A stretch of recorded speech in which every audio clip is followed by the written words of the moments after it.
このクラスで一番強いのはどいつだ。 Halo teman-teman, selamat datang kembali. Pada kesempatan kali ini, saya akan membahas suatu film yang sangat epik pada zamannya. Ya, kalian pasti tahulah mengenai sosok pemuda tersesat ini. Menceritakan mengenai kisah suatu sekolah yang sama sekali tidak ada pelajaran. Tanpa berlama-lama, mari kita langsung saja ke ceritanya. Film dimulai dengan diperlihatkannya seorang siswa baru SMA Suzuran yang bernama Genji Takiya yang tengah memandangi sebuah grafiti bertuliskan Raja Suzuran Tamao Serizawa. Kemudian dengan menaiki sebuah tangga, ia pun mengganti tulisan tersebut menjadi namanya sendiri, yaitu Genji Takiya. SMA Suzuran sendiri merupakan sebuah sekolah di Jepang yang berisi anak berandalan. Bahkan karena sering sekali berbuat ulah, murid-murid dari sekolah ini sering dijuluki sebagai gagak yang sering diartikan sebagai pembawa sial. Berganti ke upacara penerimaan siswa baru SMA Suzuran yang berjalan sangat kacau. Para siswanya sangat brutal, bahkan kepala sekolah dan guru-guru sama sekali tidak bisa menghandle acara tersebut. Sampai pada akhirnya upacara yang seharusnya berjalan dengan hikmat malah berubah menjadi acara tawuran. Di tengah tawuran tersebut terhenti karena sekelompok Yakuza datang ke tempat itu untuk mencari seorang siswa yang bernama Tamao Serizawa karena Serizawa telah berani menghajar salah satu anggota mereka. Namun yang muncul di sana malah Takiya Genji. Dengan santainya Genji berjalan melewati mereka yang membuat para Yakuza ini marah sehingga pertarungan pun tidak dapat terelakkan. Selang beberapa waktu Serizawa pun datang dengan sebuah motor yang remnya blong. Di sana ia juga menyaksikan dengan mudahnya Genji menghajar para Yakuza itu yang cukup menarik perhatian Serizawa dalam pertemuan pertamanya ini. Kemudian datanglah sekelompok polisi yang menjemput Serizawa karena memang Serizawa ini sering sekali membuat masalah dengan para polisi. Hal ini juga mengindikasikan bahwa Serizawa adalah sosok yang sangat kuat di SMA Suzuran. Mereka pun saling menatap yang menjadi awal dari persaingan mereka berdua. Malam harinya, Genji datang ke sebuah bar dan dia bertemu dengan seorang penyanyi di bar tersebut. Ialah seorang gadis cantik bernama Luka. Namun ketika Luka berusaha mendekatinya, Genji terlihat sangat cuek. Setelah itu Genji pulang ke rumahnya dan ternyata dia adalah anak dari seorang bos Yakuza. Genji ingin membuktikan kalau dia ini lebih hebat dari ayahnya, sehingga suatu saat ia bisa menjadi penerus ayahnya untuk menjalankan bisnis Yakuza. Tetapi sebelum itu Genji bertekad ingin menjadi raja di Suzuran demi membuktikan kelayakannya. Keesokan harinya terlihat di atap sekolah, Serizawa sedang bermain kartu bersama para anak buahnya. Namun tiba-tiba Genji datang dan langsung menendang papan permainannya sampai berantakan. Padahal dalam permainan itu, Serizawa tengah beruntung mendapatkan kartu yang bagus. Tanpa basa-basi, Genji pun langsung mengatakan tujuannya yaitu untuk menantang duel Serizawa. Tentu Serizawa yang sangat marah karena permainannya telah dikacaukan, menghampiri Genji dan berniat menerima tantangannya. Tetapi sebelum pertarungan dimulai, perhatian Serizawa teralihkan oleh dua orang yang tiba-tiba datang menantangnya. Karena momen itulah, Tokyo menyuruh Genji untuk menunda tantangannya. Ia menyuruh Genji untuk mengalahkan siswa kelas 2B bernama Rindaman terlebih dahulu sebelum berduel menantang Serizawa. Karena di sini Serizawa ingin meladeni Mikami bersaudara terlebih dahulu. Setelah Genji pergi dengan mudahnya, Serizawa mengalahkan mereka berdua. Genji pun pergi untuk mencari informasi mengenai Rindaman. Menurut anak-anak lain, Rindaman adalah sosok yang sangat kuat di sekolah itu. Bahkan banyak rumor yang mengatakan bahwa ia mampu mengalahkan 100 orang sendirian. Selang beberapa waktu, Rindaman pun muncul dengan sosoknya yang tinggi besar memancarkan aura yang sangat mengerikan. Setelah melihatnya secara langsung, Genji pun merasa bahwa ia masih belum bisa menang melawannya. Maka dari itu, ia akan kembali ke rencana awal untuk berfokus mengalahkan Tamao Serizawa. Lalu Genji yang tengah berdiri sendirian kemudian didatangi oleh Bang Ken. Ia adalah salah satu anggota Yakuza yang kesal terhadap Genji karena Genji telah memukul rekan-rekannya sebelumnya. Namun hanya dengan sekali pukulan dari Genji ia pun langsung tumbang. Singkat cerita, Genji malah berteman baik dengan Bang Ken. Bang Ken lalu menceritakan bahwa ia adalah alumni dari SMA Suzuran. Oleh karena itu, singkat cerita Genji pun memintanya agar memberikan tips dan trik untuk bisa menaklukkan sekolah tersebut. Bang Ken pun menjelaskan bahwa sebelum bisa menguasai Suzuran, Genji harus mengumpulkan anggota. Genji pun langsung mempraktekannya dengan mendatangi suatu kelas dan menantang bos di kelas tersebut. Majulah seorang siswa bernama Chuta, orang terkuat di kelas tersebut yang akan menerima tantangan Genji. Genji pun langsung menunjukkan kekuatannya dengan bertarung melawan Chuta tanpa terluka sedikit pun. Sampai akhirnya Chuta pun mengakuinya dan bersedia menjadi anggota Genji.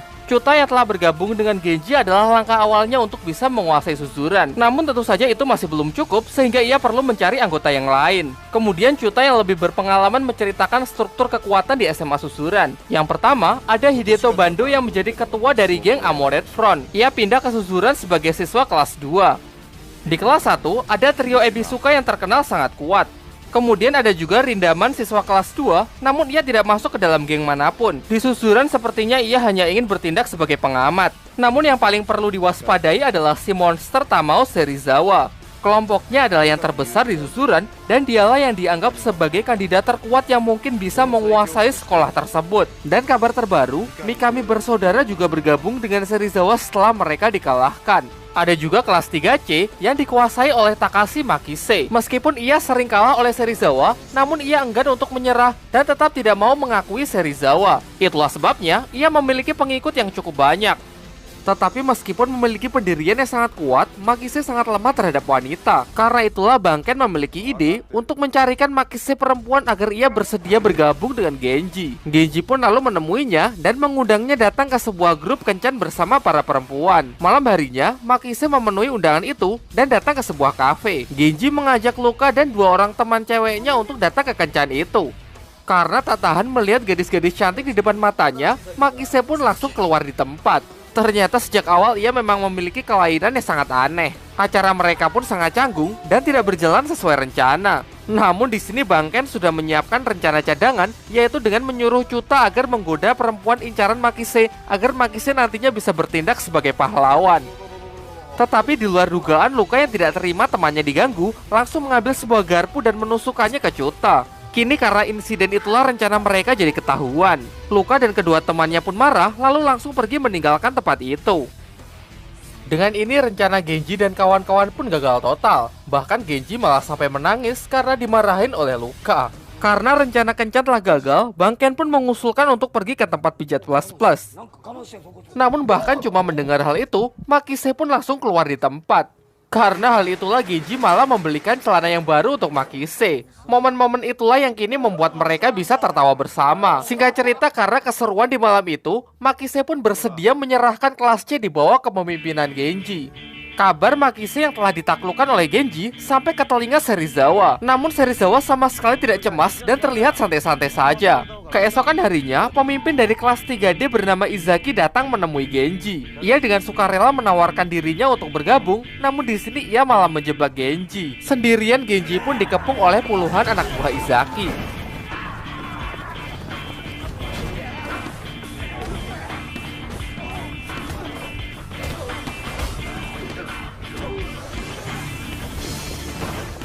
Meskipun ia telah dikeroyok hingga babak belur, namun Genji sama sekali tidak menyerah. Ia jatuh berkali-kali dan masih berusaha untuk bangkit.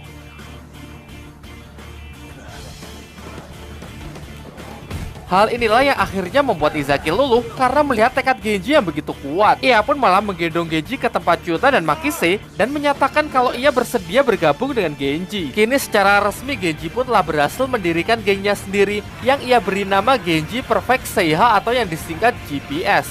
Bahkan sekarang ia juga sudah memiliki markasnya sendiri. Serizawa yang mengetahui hal itu kini sudah tidak bisa lagi meremehkan Genji. Karena itulah mulai sekarang kelompoknya harus lebih waspada. Tokaji, yang merupakan anak buah dari Serizawa, diam-diam tanpa sepengetahuannya menggunakan cara kotor untuk mengalahkan GPS. Lantas dengan orang-orangnya ia pun mendatangi Izaki yang tengah sendirian lalu mengkeroyoknya.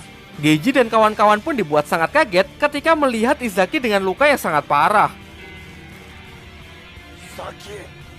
Setelah mengetahui bahwa kelompok Serizawa lah yang melakukan semua ini, Genji pun berniat untuk balas dendam. Tetapi Izaki dan teman-teman lain melarangnya karena mereka merasa masih belum cukup anggota untuk bisa melawan geng Serizawa. Jika sekarang Genji tetap nekat berperang dan sampai kalah, maka GPS akan langsung tamat. Sehingga mau tidak mau, mereka harus menambah anggota terlebih dahulu sebelum bisa berperang melawan Serizawa. Malam harinya Genji bersama Makise minum di sebuah kafe. Secara kebetulan, Serizawa dan Tokyo juga datang ke kafe tersebut. Jelas emosi Genji pun tersulut dan langsung menantang Serizawa untuk berduel di luar karena ia telah menghajar Izaki sebelumnya. Di sini Serizawa dibuat bingung oleh perkataan Genji karena ia memang tidak mengetahui apa-apa. Namun di tengah ketegangan mereka, penyakit Tokyo pun kambuh yang membuatnya jatuh pingsan. Dari sini akhirnya pun diketahui bahwa ternyata Tokyo mengidam suatu penyakit otak dan harus segera dioperasi. Akan tetapi peluang keberhasilan operasi tersebut tidak lebih dari 30%. Meskipun selama ini Tokyo selalu menyembunyikan penyakitnya dari Serizawa, namun sebenarnya Serizawa sudah mengetahui penyakit dari sahabat dekatnya tersebut. Di sisi lain, Genji merasa sangat kesal karena ia tidak bisa meluapkan emosinya kepada siapapun. Mengingat untuk melawan Serizawa GPS kekurangan anggota, ia pun masuk ke kelas-kelas dan menghajar semua orang secara membabi buta supaya bisa merekrutnya. Jelas Makise menentangnya dengan mengatakan kalau cara yang digunakan Genji ini adalah salah. Karena Genji tidak menghiraukannya, Makise pun mengancam keluar dari GPS apabila Genji masih suka berbuat seenaknya. Akhirnya Genji pun menyesali perbuatannya dan curhat ke Banken. Banken terus memberinya semangat dan menyuruh Genji untuk terus berusaha menggapai mimpinya untuk bisa menguasai susuran. Di sini akhirnya Genji pun mengatakan tujuan sebenarnya ia menguasai susuran, yaitu untuk membuktikan kepada ayahnya. Di sini Banken sangat kaget karena ia baru tahu kalau Genji ternyata adalah anak dari bos Yakuza klan Ryusekai, di mana ayah Genji adalah musuh dari bos Yakuzanya. Padahal sebelumnya Banken telah menerima perintah agar membunuh anak dari penerus musuhnya tersebut. Banken lalu datang ke ayahnya Genji untuk memperingatkan kalau bosnya berniat untuk membunuh Genji. Tetapi setelah mendengar semua itu, ayahnya Genji terlihat santai-santai saja. Sebelum pergi, Banken lalu memberikan sepucuk surat untuk dititipkan kepada Genji. Di tempat lain, para anak buah Serizawa sedang berkumpul dan membahas GPS yang semakin besar. Mereka yang didalangi oleh Tokaji lalu merencanakan sesuatu tanpa sepengetahuan Serizawa, yaitu menculik Luka dengan bantuan dari geng Amulet Front. Singkat cerita, akhirnya Luka pun diculik oleh sekelompok orang yang memakai jaket dengan simbol tengkorak. Luka yang tengah disekap kemudian menelpon Genji dan mengatakan kalau ia telah diculik oleh sekelompok orang berjaket tengkorak. Pihak Genji yang mendengar kabar itu menduga kuat kalau jaket tengkorak yang dimaksud pasti adalah geng Amulet Front. Tentu Genji pun segera berangkat bersama GPS ke markas mereka demi untuk membebaskan Luka. Perkelahian pun terjadi di antara keduanya. Setelah banyak anggota Amulet Front yang dihajar habis-habisan oleh GPS, Genji baru menyadari kalau di jaket mereka sudah tidak ada lagi simbol tengkorak. Dari sini pun akhirnya dapat disimpulkan bahwa ternyata pihak Genji salah sasaran dan dia hanya diadu domba. Sudah jelas kalau ini adalah permainan dari kelompok Serizawa, karena kalau mereka sampai bentrok, pihak Serizawa lah yang paling diuntungkan. Tentu di sini Hideto Bando selaku ketua dari Amulet Front tidak akan membiarkan GPS pergi begitu saja setelah anggotanya dihajar habis-habisan tanpa alasan yang jelas. Agar mereka impas, Bando pun menginginkan telinga Makise. Meskipun Makise sama sekali tidak keberatan, Genji pun melarangnya dan ia bersedia untuk menggantikannya. Tetapi ketika tanpa ragu Genji hendak memotong telinganya sendiri, Bando pun segera menghentikannya karena ini ternyata hanyalah sebuah tes yang ia berikan. Setelah itu ia menjelaskan bahwa sebelumnya memang Tokaji dari pihak Serizawa menyuruhnya untuk menculik Luka. Tetapi dengan tegas ia telah menolaknya karena ia tidak menyukai cara kotor yang mereka lakukan. Di waktu yang bersamaan, Tokaji bersama anggota lainnya tengah menunggu hasil pertempuran antara GPS melawan Amulet Front. Selang beberapa waktu, Serizawa yang tidak mengetahui apa-apa pun datang, yang hanya ingin menginformasikan kalau Tokyo besok pagi akan menjalani operasinya. Di waktu yang bersamaan, Genji bersama GPS pun akhirnya datang untuk membebaskan Luka. Serizawa yang kini mengetahui rencana busuk Tokaji pun sangat marah. Ia mengatakan lebih suka kalau kepalanya hancur daripada menang dengan cara seperti ini. Namun itu semua percuma saja, karena sekarang emosi dari GPS sudah tidak dapat dibendung lagi. Tanpa ragu mereka menyatakan perang kepada geng Serizawa besok ba'da subuh di depan sekolah susuran. Setelah ia pulang, ayahnya memberikan surat yang dititipkan Banken kepada Genji. Kemudian ia menjelaskan kalau Banken bersedia mengorbankan nyawanya karena menentang perintah bosnya untuk membunuh Genji. Genji yang tidak bisa menerima hal itu berniat pergi ke tempatnya Banken. Akan tetapi sang ayah mencegahnya karena bagaimanapun juga itulah jalan yang telah ia pilih. Tentu sudah seharusnya Genji menghormati hal itu.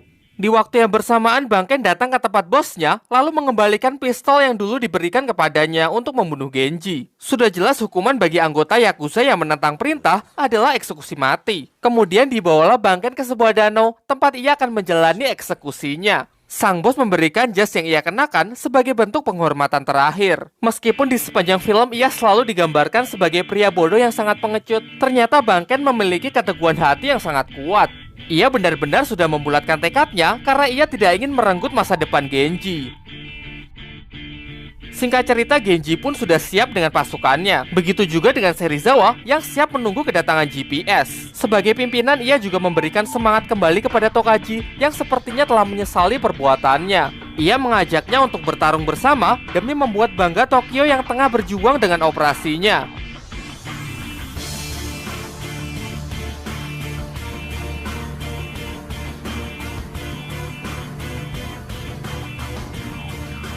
Di bawah derasnya hujan, akhirnya pertarungan mereka pun pecah.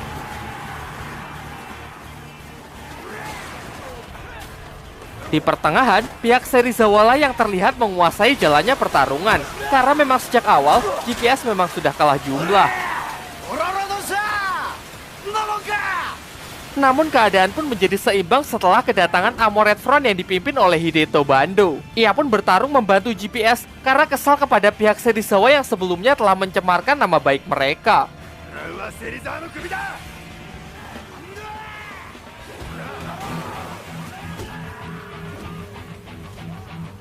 Singkat cerita, perang pun mencapai puncaknya yang hanya menyisakan Genji melawan Serizawa.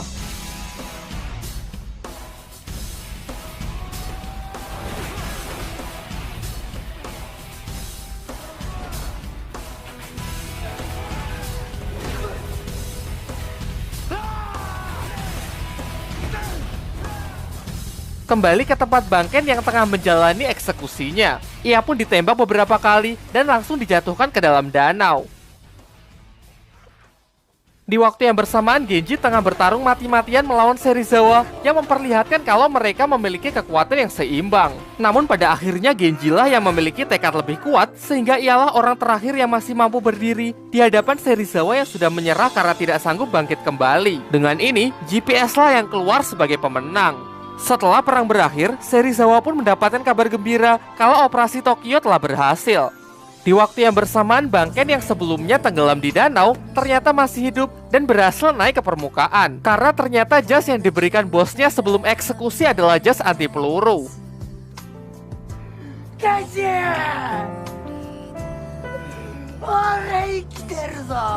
Di akhir film kita diperlihatkan Serizawa yang telah sembuh dan Tokyo yang sudah keluar dari rumah sakit. Sedangkan Genji yang kini telah menjadi pimpinan tertinggi di susuran belum merasa puas kalau belum menang bertarung melawan Rindaman. Namun sayangnya mereka berada di level yang berbeda dan tamat.